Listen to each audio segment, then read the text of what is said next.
अस्सलामु अलैकुम रहमतुल्लाहि व बरकातुहू। My name is doctor Zainab Aroob and I am physiotherapist. आज जो मेरा आपके साथ लेक्चर है वो है सूरतुल इनाम की आयत नंबर 99 से लेके आयत नंबर 105। शुरू करते हैं। नहमदुहु व नुसल्ली अला रसूलिहिल करीम अम्मा बाद फ़अऊज़ु बिल्लाहि मिनश शैतानिर रजीम बिस्मिल्लाहिर रहमानिर रहीम रब्बि शरह ली सदरी व यस्सिर ली अमरी वहलुल उक़दतम मिन लिसानी यफ़क़हू क़ौली रब्बी ज़िदनी इल्मा। बिस्मिल्लाहिर रहमानिर रहीम। शुरू करते हैं आयत नंबर 99 से। कल हम लेक्चर में अल्लाह ताला की अल्लाह ताला की खसूसियात पे ही पढ़ रहे थे, तो आज भी अल्लाह ताला की तारीफ़ ही है। आज के लेक्चर में तारुफ है। तो वाह हुआ वही है अल्लाह दी जिसने अंज़ला उतारा मिनस समाई आसमान से माअन पानी। तो कहते हैं कि अल्लाह ताला ने ही आसमान से पानी उतारा है। अल्लाह ताला ने ये सारी आसमान से पानी गिरता है ज़मीन पे बीज पड़े होते हैं, उनको जान मिलती है, वो पौधा उगा देते हैं, फिर एक लिविंग ऑर्गेनिज्म बन जाती है, एक दरख्त बन जाता है, वो आगे फिर नए फल देता है। तो अल्लाह ताला ने एक खूबसूरत सिस्टम बनाया हुआ है। और आप ज़मीन से जितना मर्जी पानी ले लें, अगर बारिश ना हो तो आपके फसलों में वो फ्रेशनेस ना हो, वो आपके फसलें वैसे उगे ना, वैसे आपका काम किसानों का काम ना चले अगर वो बारिश ना हो। तो बारिश की अगर इम्पोर्टेंस देखनी है तो वो किसानों से पूछें। उसके अलावा बारिश होने से आबोहवा में बहुत डिफरेंस आता है। अल्लाह ताला की ये बहुत बड़ी हमारे पास एक गिफ्ट है। तो वही कहते हैं कि अल्लाह ताला वही है जो जिसने उतारा आसमान से पानी, वखरजना फिर निकाली हमने भी साथ इसके नबाता पैदावार। नबाता हर पैदावार को कहते हैं जो कि मतलब हर एक किस्म की, तो उसे हमने पैदा की पैदावार कुल्ली हर शैन चीज की। वखरजना फिर निकाला हमने मिनहु इससे खादिरन सब्दा।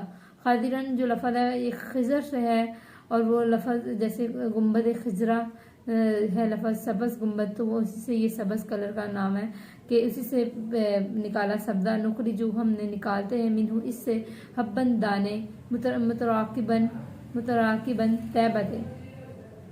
अल्लाह ताला कहते हैं कि इसमें हम इससे क्या पैदावार बनाते हैं। पहले बारिश गिरती है, बारिश से एक बीज उगता है, बीज से पौधा बनता है, पौधे से आगे फल बनता है। उस फल के अंदर आप अगर छल्ली अगर आप उतारें तो छल्ली के अंदर इतनी खूबसूरती से दाने लगे होते हैं कि वो मतलब जब अभी पक्की नहीं होती, अभी कच्ची होती है, आप देखिएगा उसके अंदर इतनी खूबसूरती से अल्लाह ताला ने एक एक दाने को बना के लगाया हुआ है कि आप मतलब एक इंसान क्या कर सकता है वो तो कभी सोच भी नहीं सकता, मतलब कोई कोशिश भी नहीं कर सकता ऐसी।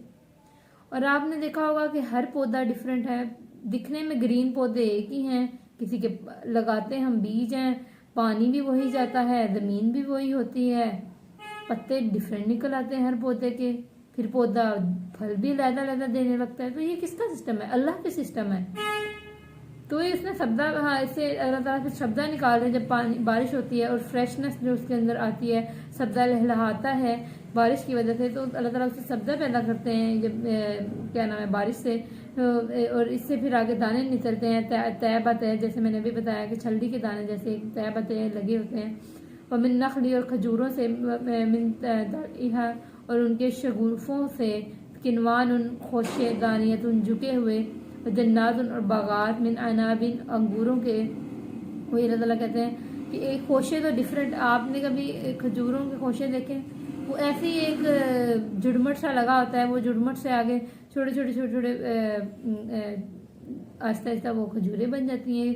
एक वो गोल सा एक जुड़मट सा लगा होता है कि मतलब जब वो बन के निकलती हैं और जब वो उतरती हैं तब पता लगता है, और उसको कुछ टाइम के लिए स्टोर करते हैं और वो खजूर इतनी लजीज खजूर बन जाती हैं। तो ये अल्लाह ताला का सिस्टम है, अल्लाह ताला का बहुत ही खूबसूरत सिस्टम है। और इसी तरह अंगूर और कई तो फल ऐसे हैं जो दिखने में एक जैसे होते हैं लेकिन जायके के डिफरेंट होते हैं, और कई फल ऐसे हैं कि जो दिखने में डिफरेंट होते हैं लेकिन जायके सेम है। जैसे अंगूर की डिफरेंट टाइप्स हैं। अंगूर है अंगूर ही, लेकिन उसकी कई टाइप्स हैं और दिखने में भी डिफरेंट, कोई ब्लैक है, कोई ग्रीन है, कोई दाने वाला है, डिफरेंट अल्लाह ताला का सिस्टम है ना।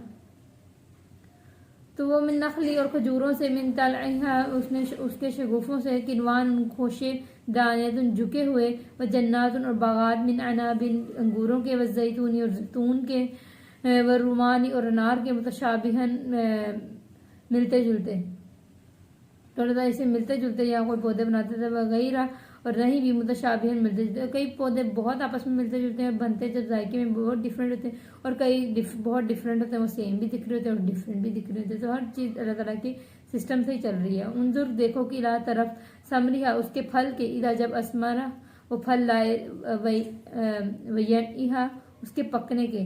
तो ये कहते हैं कि तुम फल को देखो, और जब फल को लाए और उसके पकने के सारे अबूर देखो। आप, मैं कल कुछ दिनों पहले इंस्टाग्राम पे देख रही थी कि एक अल्लाह ताला का माशाल्लाह इतना खूबसूरत सिस्टम कि मैंने सिर्फ बहुत सारे फलों की उगने की तरीका देखा, वो किस तरह उगते हैं। तो वो अपने डिफरेंट जो अंगूर के थे, अनार के थे, डिफरेंट फल के बीज थे, और वो बीज वो फल उगने से पहले पहले एक अपने फर्स्ट मंथ में या सेकंड थर्ड मंथ या कुछ डेज में हर फल अपना डिफरेंट अपनी ड्यूरेशन के हिसाब से एक बच्चे की शक्ल लेता था। जैसे बिल्कुल एक छोटा सा बच्चा होता है, जैसे माँ की कोख में आपने मतलब कभी आपने देखा हो कि जैसे स्क्रीन्स पे दिखाते हैं कि जैसे एक बच्चा पैदा होता हुआ, मतलब एक जब बच्चा अभी माँ की कोख में होता है और अभी पैदा नहीं होता, और वो मतलब उसकी जो बनावट होती है जिस तरह अल्लाह ताला ने बनाई होती है, सेम उसी बनावट की तरह एक बच्चे की तरह दिखने वाला फल होता है। फिर उसके अंदर उगाव आता है, आहिस्ता आहिस्ता उसके अंदर से उसकी शेप चेंज होती जाती हैं और एट द एंड वो एक फल बन जाता है। तो मतलब देख के इतना हैरान कि अल्लाह ताला के सिस्टम की इतनी खूबसूरती कि मतलब एक फल भी एक इंसान की तरह का एक शक्ल ले रहा है पहले अपने उगने के दूसरे तीसरे दिन, और आहिस्ता आहिस्ता वो फिर जब आप माइक्रोस्कोप के अंदर उसको देखेंगे तो आपको पता लगेगा कि अल्लाह ताला के कितना खूबसूरत सिस्टम है कि आप इसको गौर भी करें तो नहीं पहचान सकते। तो उनजुर देखो इला तरफ सामर, इसके फल के, इला जब अस्मिर वो फल जाए, वो फूल जाए, वो यनीमा उसके पकने के। तो कहते हैं कि जब कोई फल लाए आपके पास तो उसके पकने के मूड देखो। इन्ना बेशक फी जालिकुम इसमें आयत, अलबत्ता निशानियां अली कौमी उन लोगों के लिए जो मान रखते हैं। तो निशानियां पहचानता कौन है? निशानियां वो पहचानता है जिनके अंदर अक्ल होगी, समझ होगी, क्योंकि जाहल लोग सिर्फ इन चीज़ों को इग्नोर करेंगे और आगे से इतराएंगे। तो आप निशानियां जो है ना वो अल्लाह ताला की ये खूबसूरत, मैंने बताया हर मैं अपनी लेसन में बताते रहते हैं कि अल्लाह ताला ने एक एक खूबसूरत हमारे इर्द गिर्द खूबसूरत जो चीज़ें बनाई हैं, एक एक चीज़ मेरे रब की बनाई हुई है। ये मेज़ कुर्सी हर चीज़ मेरे रब का करम है। तो जाला उसने बना लिया इल्लल्लाहि, अल्लाह के लिए शरीक। तो देखो अल्लाह ताला ने इतना कुछ अपनी निशानियां बता दी, फिर अल्लाह ताला कहने कि देखो फिर तुम शरीक ठहराते हो। तो वाजला उन्होंने बना लिया अल्लाह के लिए शुरका शरीक, जिन्नों को, तो जिन्नों को शरीक बना लिया, मतलब जो अल्लाह ताला ने जिनको तख्लीक किया उन्हें शरीक बना लिया। व खलक़ाहुम, और हालांकि उसने पैदा किया इन्हें, व खरक़ू, और उसने घड़ लिया लहू इसके लिए, बनी न बेटे व बनातिम बेटियां, बिगैरी इल्म, बगैर इल्म के। सुबहान है, पाक है, बहुत आला और बुलंदतर है, अम्मा इससे जो यसिफून वस्फ बयान करते हैं। तो यहाँ जो बात हो रही है, यहाँ ये बात हो रही है कि ये लोग अल्लाह ताला के साथ शरीक ठहराते हैं जिन्नों को, इन चीज़ों को। देखो इलाहा वो होता है जो क्रिएट कर सकता है, जो पैदा कर सकता है। ये जिन ये तो खुद पैदा हुए हुए हैं, तो ये कैसे किसी को पैदा कर सकते हैं? अल्लाह की ज़ात है दुनिया में सिर्फ जो कोई चीज़ को पैदा कर सकती है, और बाकी कोई किसी चीज़ को पैदा नहीं कर सकता। तो ये सिर्फ अल्लाह की ज़ात ही है जो कि इलाहा है, और अल्लाह की ज़ात के अलावा कोई इलाहा नहीं हो सकता इस दुनिया में।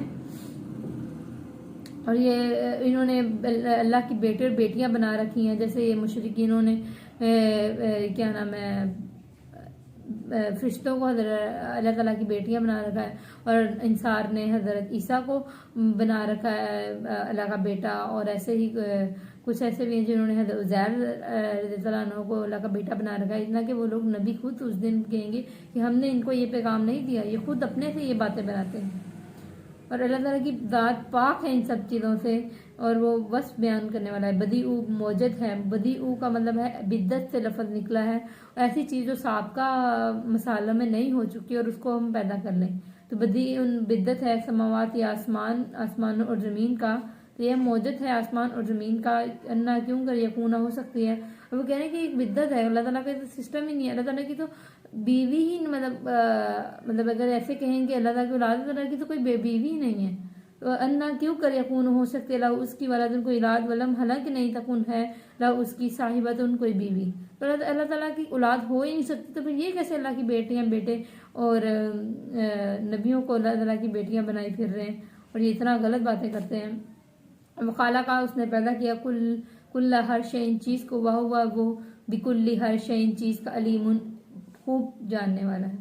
तो अल्लाह ही है जो इन सब चीज़ों का खूब जानने वाला है और अल्लाह ताला तुम्हारा ज़रूर हिसाब देगा जो तुम अल्लाह के साथ शरीक ठहराते हो, क्योंकि शिरक बहुत बड़ा जुल्म है, इसकी माफ़ी नहीं होगी अगर आप इसी तरह दुनिया से चले जाएंगे।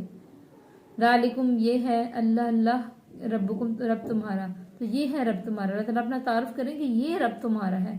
ला नहीं इलाहा कोई इलाहा इल्ला मगर हुआ वही, खालिक को पैदा करने वाला कुल्ली हर शैइन चीज़ का, फ़अबुदुहु बस इबादत करो इसकी, वाह हुआ वो अल्लाह पर कुल्ली हर शैइन चीज़ के वकील कारसाज है। तो अल्लाह ताला की इबादत करो। अल्लाह ताला कह रहे हैं कि ये मेरा तारुफ है, मैंने तुम्हें बताया कि मेरे मतलब मैं ही हूँ इलाहा बरहक, मेरे अलावा कोई इलाहा नहीं है। फिर भी तो अगर तुम नहीं मानते फिर तुम पे है मैं, क्योंकि अल्लाह ताला तो कारसाज है और अगर कोई अल्लाह ताला को अल्लाह की निशानियों के बाद नहीं मानता तो फिर वो जाहिल है, वो मानना ही नहीं चाहता, उसको फिर उसके हाल पे छोड़ दे।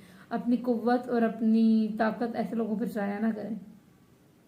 अतला तुदरिकुहु नहीं पा सकते इसे अबसार निगाहें, वह हुआ और वो युद्रिकु पा लेता है अबसार निगाहें। तो अहले मक्का और मूसा सलाम की कौम भी बहुत जिद करते थे कि हमें अल्लाह ताला का नूर दिखाओ, तो अल्लाह ताला को दिखाओ। तो अल्लाह ताला फरमाने कि अल्लाह को कोई देख नहीं सकता, अल्लाह एक नूर है और तुम अल्लाह को नहीं देख सकते, तो अल्लाह तुम्हारी आंखों को देख सकता है।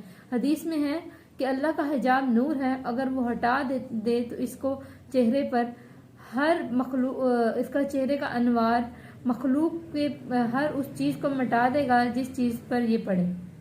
तो मतलब अल्लाह ताला का जो है ना ज़ात वो एक नूर है, और अगर एक हिजाब है नूर, एक हिजाब उसने किया उसकी बस नूर है, अगर वो हिजाब को हटा देगा तो इनवार तुम्हारे जहाँ जहाँ पड़े तुम वहाँ से मतलब वहाँ से तुम मिट ही जाओगे उस जगह से। मतलब आपको याद होगा कि जब हज़रत मूसा अलैहिस्सलाम की कौम ने जिद की थी अल्लाह ताला को देखने की, तो अल्लाह ताला ने सिर्फ अपनी एक झलक, अपना एक नूर दिखाया था और वो तब सब के सब मर गए थे और वो सारा क्या नाम है जो वहाँ पहाड़ थे वो झुलस गए थे। तो फिर बाद में अल्लाह ताला ने उनको दोबारा जिंदा किया ताकि वो देखें कि क्या निशानी अल्लाह ने उनको दिखाई है। लेकिन वो फिर भी अकल बनी इसराइल की कौम कभी भी अल्लाह ताला के अहकामात को मानने वाली, अल्लाह ताला ने उनको इतना कुछ दिखा दिया लेकिन वो नहीं मानने वाले थे। अल्लाह ताला ऐसे लोगों को नहीं चाहता कि जो अल्लाह को नहीं मानना चाहते, क्योंकि अल्लाह ताला एक अगर कोई बुरा होगा तो अल्लाह ताला उसके बदले में दूसरे को ले आएगा। अल्लाह को कोई फर्क नहीं पड़ता, क्योंकि अल्लाह ताला के पास बहुत है अल्लाह के मानने वाले।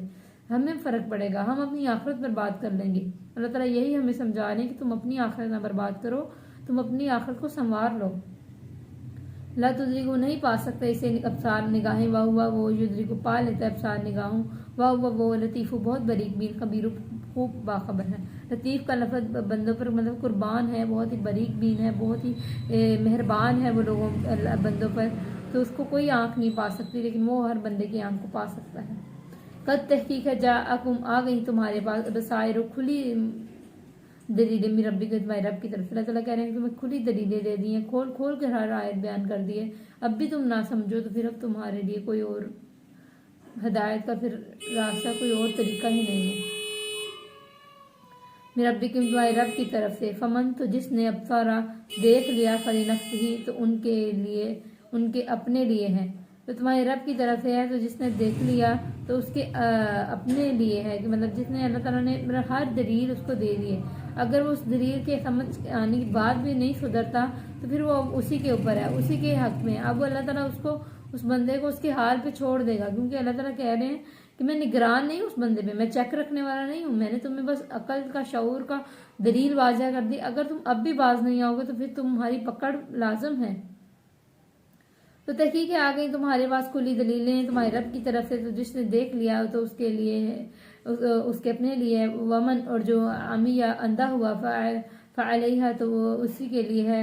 वमा नहीं अना में अलैकुम तुम में भी हफीज़िन कोई निगरान। तो जो अंधा रहा और जिसने अकल ना दी तो उसके लिए कोई दुनिया में कोई दलील नहीं है, कोई निगरान नहीं है, वो अपने हाल पे फिर बैठा रहे। वकदालिका इसी तरह नुसर्रिफु हम फेर कर लाते हैं अल आयात को यकूल ताकि वो कहें दरस्ता पढ़ ली है तूने लिनुबुव्वतिन ताकि हम बयान करें इसे लिकौमिन उस लोगों के लिए यालमून जो इल्म रखते हैं। अब ये जो बात कर रही है कि वो बयान करें, वो ताकि वो कहें कि पढ़ लिया है तूने, ये क्या बात है यहाँ पे।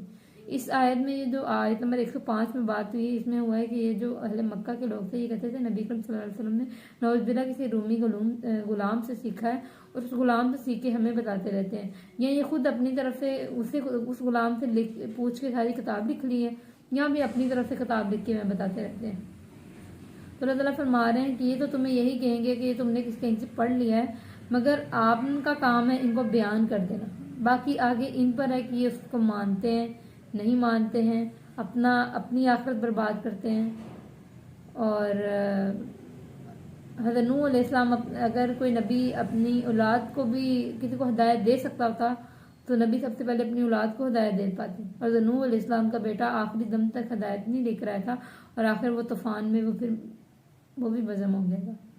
तो इसलिए हिदायत सिर्फ अल्लाह के हाथ में है, और सिर्फ अल्लाह ही हिदायत दे सकता है। तो अल्लाह ताला से अगर किसी की हिदायत की दुआ करनी चाहिए तो सिर्फ अल्लाह से, क्योंकि इंसान सिर्फ कोशिश कर सकता है, बाकी देने वाली अल्लाह की ज़ात है।